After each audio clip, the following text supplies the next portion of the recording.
12 पुत्र थे, पर वो अपने पुत्र यूसुफ को सबसे ज्यादा प्रेम करता था। उसने यूसुफ को एक विशेष चमकीले रंग का अंगरखा दिया। यूसुफ के भाई उससे ईर्ष्या करते थे, उन्होंने उससे नफरत की। यूसुफ ने विशेष स्वप्न भी देखे। मेरे स्वप्न में हम खेत में पूले बांध रहे थे, उसने कहा, और तुम्हारे पूलों ने मेरे पूले को दंडवत किया। यूसुफ के भाइयों ने उससे और भी ज्यादा नफरत की। यूसुफ ने एक और स्वप्न देखा। सूर्य, चंद्रमा और 11 तारे मुझे दंडवत कर रहे थे। उसके पिता और उसके भाई कुड़कुड़ाए, क्या तू ये कह रहा है कि तू हम पर राज्य करेगा? एक दिन यूसुफ के भाई खेतों में उनकी भेड़ों की निगरानी कर रहे थे। उन्होंने उसे उनकी तरफ आते हुए देखा। उन्होंने उसे मार देने और उसके सपनों का अंत करने की योजना बनाई। हमारे भाई को मार देना गलत होगा, रूबेन ने कहा। आओ हम उसे खाली गड्ढे में डाल देते हैं। इसलिए उन्होंने यूसुफ का विशेष अंगरखा फाड़ दिया और उसे गड्ढे में फेंक दिया। इश्माइली व्यापारी मिस्र की तरफ उनके मार्ग से गुजरे। आओ हम यूसुफ को इस्माइलियों के गुलाम के रूप में बेच देते हैं, यहूदा ने सुझाव दिया। इसलिए भाइयों ने यूसुफ को चांदी के 20 सिक्कों के लिए बेच दिया।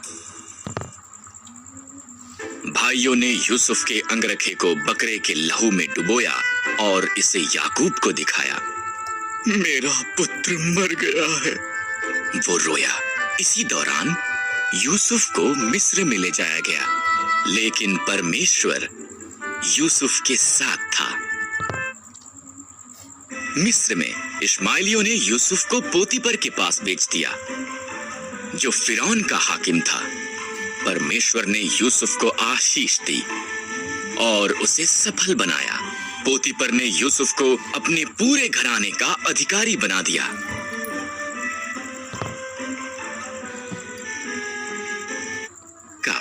और पुत्र से बहुत सी संतान का वादा किया, जो सारे संसार के लिए आशीष होंगे। पर अब्राहम और उसकी पत्नी सारा बच्चे पैदा करने के लिए बहुत बूढ़े थे। 20 साल बीत गए। अभी भी अब्राहम ने परमेश्वर के वादे पर भरोसा किया। जब वो 100 साल का था और सारा 90 साल की थी, परमेश्वर ने उन्हें अपना वादा याद कराया। सारा एक बालक को जन्म देगी। जब उनका पुत्र पैदा हुआ, सारा इतनी प्रसन्न हुई कि वो प्रफुल्लित हुई। परमेश्वर ने मुझे प्रफुल्लित किया है, उसने कहा। इसलिए उन्होंने उसका नाम इसहाक रखा, जिसका अर्थ है वो हंसता है।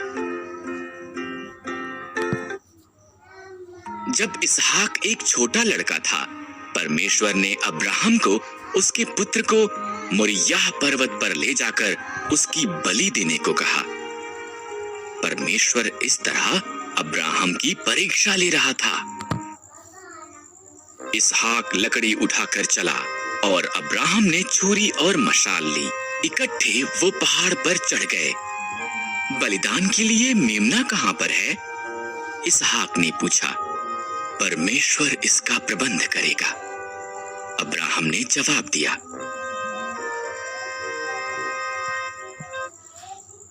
अब्राहम ने वेदी पर लकड़ियां रखी, इसहाक को बांधा और उसको लकड़ियों पर रख दिया।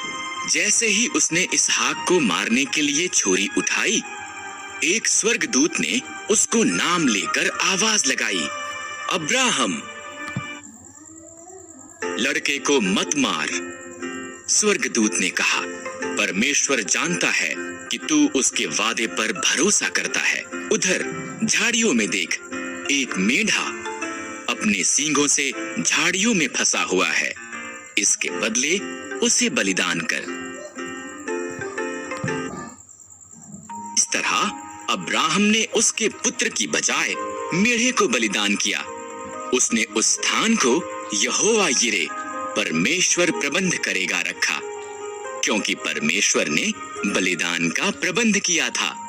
ठीक जैसा कि परमेश्वर ने कहा था, उसका वादा सच्चा हुआ।